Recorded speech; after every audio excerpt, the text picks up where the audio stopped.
na-alụ ọrụ na marketing company. Mana o nwere ihe ọ gwara m, o nwere ka ọnwa njide na agwara m ya. Ọ sị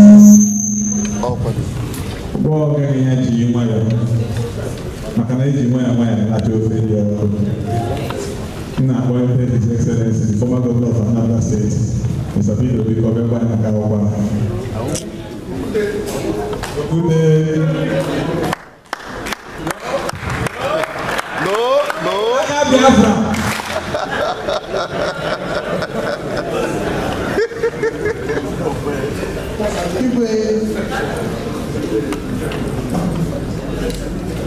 Biko onye isi oche nwere onye isi oche ebe a bụ ma onye isi oche afọ na onye nwe etu anyị si chọọchị na Anambra Steeti mana gosi ike dị mfe so na ndị mmerụ na ebe ọchịchị gara ọfụma so na m na-ekele si ike onye isi oche na-ekele ndị igwe ama na-ejopụ igwe onye isi ndị igwe Enugu n'afọ na m na-ekele igwe ebe na-ekele ndị ụka ma lọd n'ebe a ekele sie ndị ọzọ niile na-ekele adị n'ebe ndị ADF na-eme maka na anwụrụ etu m ga-esi nọ n'ire ibe ọraba na-eme ndị na-ere ya bụ ndị nkụzi m ọtọ ka ga-akụ grajueti ada ma ọ bụ na ọ bụrụ people like Prọfesọ Nwan ọ kụziri from first year to final year and ọ bụrụ prọfesọ oge maka university Prọfesọ Alamuche Azụ ibe ya niile makịrị akwụkwọ from year 1 to final year so ibe ọrụma na-eme ọ bụrụ na ọ dị rọm mgbe esoro paradise mgbe esoro biko nke fụma maazị bụ a na-ekele onye ọbụla nọ ebe a biko nke ma na-enwe oge na-adị ife alụ dọọ maazị ọgwara na gwara n'abalị anọ m na event n'abalị ụnyaahụ o nwere ndị ama eberi na ama ajewu ebe a maka anọ m event n'abalị ụnyaahụ na Lagos till 5 a.m. this morning oge na-agwa na I'm driving to just shower and go to the airport asị m ka ebe ị ga-alabata ọzọ na ụmụdị na ndị eje ebe ọ tụbasị m larụbazi ebe ahụ n'oge m batara ebe a bụrụ ibe a na-eme abụrụ ibe m na-alarụ ụlọ mụrụ anya nke izu na-ekele ka m na-ekele ndị enyi ya etu si na-ekelekwa ọganizeshọn niile ndị Igbo na-eme esi Amerịka lotu na ọ ga-akụzi World Igbo Congress ga-abịa na sinsu anyị bido wee leta ata a na-eji ife ọrụma na-eme ife ọrụ na ndị Igbo grupu na-eme a na-eji ife nji eji na mgbe onye Igbo edere izu n'ife Igbo kwetesie na ike onye ọbụla mma ụnụ a na-azụ ahịa ije ebe ere na-azụ ahịa jee nwe na-eme ife ekwetere n'ife ndị be anyị onye na-ebido na be anyị aka ji wee maka dozie ike ife ma Prince onwere onye chibere anyị Igbo ga-asọbjeti onwe ibe sọbjeti onwe ana ibe ga-abụbe na onye mebere elu oge na-achị enwere m ibe a na-akpọ Elders Council Elders Council of Anambra State onye bụ chairman ya bụ dozie ike ife Prince bara niile ndị anyị gọọmenti ọbụ ga ya ọnwụ ụbọchị ya gọọmenti elu dị ofe ya sị m ife anyị jere ebe ndị a na-agba ụgwọ n'ịgọzi gọvanọ isi anọ ọgba ọgwụ because efu si na gọvanọ ha nwere Igbo lida oge nwere gọvanọ m na-ekwe wee gbapụta anyị emechi erukwala anyị nwere lida taata ya bụrụ sara gọvanọ ha nwere Igbo lida gọvanọ ya eke ndị mmadụ pero onwere ndị sọrọ ya ahụ So, every month, ndị member na who chat na pameta ni divasi na ga-esi etu aka na ga-esi etu aka na ga-esi etu aka eto suwo onwe ga na ka osi ana na play ụbọchị a meet ofu nwa ifo onye ọbụla ebe asị ka onye apịgasị na etu onye asakọwoko si akọwoko gị nọ n'ọfịs na nwere mọda onye na-agụ klaasị 1 agụrụ na klaasị 6 oge nọ na klaasị 1 ọ bata n'ọfịs na gọvanọ masị m His Excellency ụlọ ọsọ nwatakịrị anyị na-arụ mfe onye mara asị ego esi na-ekwu ụdị okwu a mana okwu afọ na-ekwu go a long way ebe njikọ ibe na efudata ndị skuul ụmụaka skuul na ndị obere mmadụ ga-anọle ọ dị mkpa na ya bịa gee ntị adị 5 years na 1966 so mụrụ ka m na-esi n'ime na 1966 ọhụrụ ka m na-esi manya akwụkwọ ya ejere ka ọ ya adị gụcha na akwụkwọ ndị ọzọ ibe ndị nwere ya akọrọ gị iwe nwee ike na-asị na ife agwara gị na etu o si wee dị na etu o siri wee dị n'aka ji bịa ịrụ ọrụ ozugbo chọba ndị okenye niile m ga-echọta prọfesọ Dike rụwala nnebu jee chọta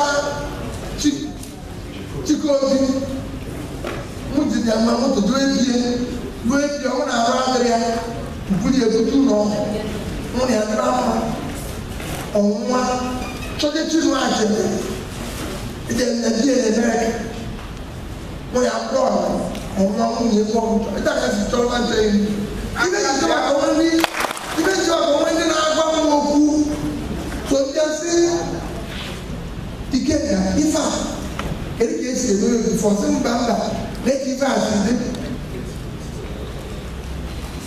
n'eke ife asịrị n'eke ife esiri wee dị ndị gbara asị mba ka ọ dị mkpa ka ndị ọkwọ nwa na-ebe ahụ na mmanụ na anyị ga-eje mmụta ife na-eme ọ bụrụ onye binye etu ahụ nọkịta o binye maka na ọ chụtara ego na o nwere ibe o nwere ọsụ ahụ lide itobi ahụ lide onye chọrọ egwu lida ya erucha onye ọbụla mana eji enwe taa onye ka o ji ahụ prọfesọ nwa akwụkwọ ndezi ya maka ọ prọfesọ na skuul ọ ga-agwa gị mụ na achọta ya hotel ụlọsọ na awọ tọkọ ma sisi ya dawo ike nke na-ere ahụ sị na awọ tọkọ ma sị awọ dawo ya akwọ prọfesọ abụcha ji abụọ sị awọ tọkọ asị awụkọ ndị mara asị ka ebe na-eji adara ndị a enwere ego ọ na-enye m ụlọ enyi m anya goro ego onye ndị anya goro ego onwe ike aka na nwa ego mana makọba ọ dị mpọtant na edewere ego saa aka na nwetu pawa ọnwụ gọvanọ ọnwụ gọvanọ mana ike gara bọs nye nwere moto ya ejide ebe mụzite moto jide nye moto jee bie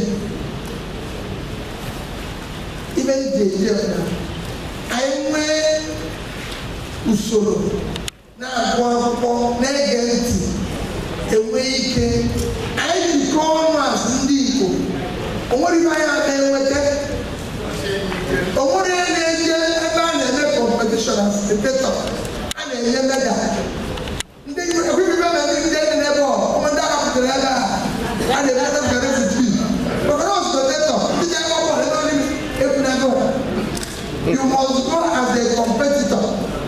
If you are a competitor, you are the liver. If you are I put the liver of you on a cabo. Eventually, look at that. Well, Nigeria. Look over Anambra State. But no even now, one man. No get an office. When we from Nigeria, we can even with our government. Maka onye ibu nta na-eke anọrụ n'inye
goodness.